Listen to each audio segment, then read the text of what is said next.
நண்பா தளபதி ஃபேன்ஸ் எல்லாத்துக்குமே வணக்கம். நாய் கூட பொழைக்காது இந்த ஒரு பொழைப்பு, மானங்கட்ட பொழைப்பு அப்படின்ற மாதிரி தான் வந்து நடிகர் கமலஹாசனை போட்டு எல்லாம் அடிக்க ஆரம்பிச்சிட்டாங்க.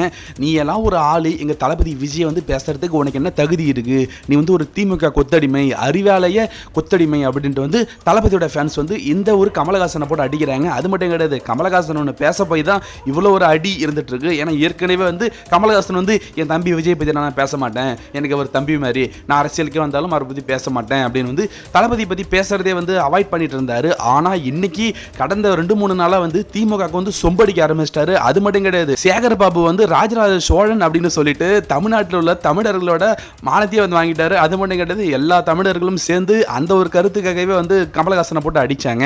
இப்போ கமலஹாசன் வந்து தளபதி விஜய் என்ன சொல்லியிருக்காருன்னா, நடிகர்கள்லாம் ஒன்றும் பண்ணவே முடியாது, நடிகர்கள் வந்து நாடாளவே முடியாது, நடிகர்கள் தொழில்ன்றது நடிக்கிறது மட்டும்தான், அவரை நம்பி ஒரு தலைவனா நினைச்சலாம் வந்து யாரும் ஓட்டு போடாதீங்கன்னு சொல்லிட்டு இருக்காரு.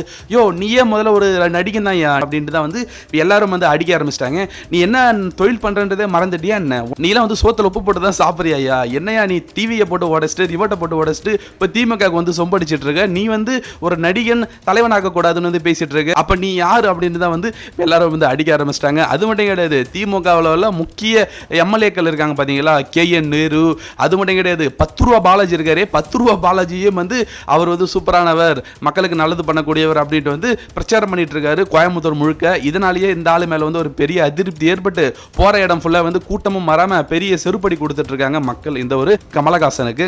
அரசியல்லே வந்து தகுதியே இல்லாத ஒரே ஒரு ஆள் யாருன்னா அது நீ மட்டும்தான். திமுக வந்து சொம்படிக்க எடுத்தும் திமுக வந்து அடிமை வேலை பார்க்கறது தான் நீ ஒரு ஆளு. உனக்கெல்லாம் என்ன தகுதி இருக்குன்னு எங்க விஜயனை பத்தி பேசிட்டு இருக்க சூ அப்படின்னு வந்து துப்பாத ஒரே வந்து பேசிட்டு இருக்காங்க.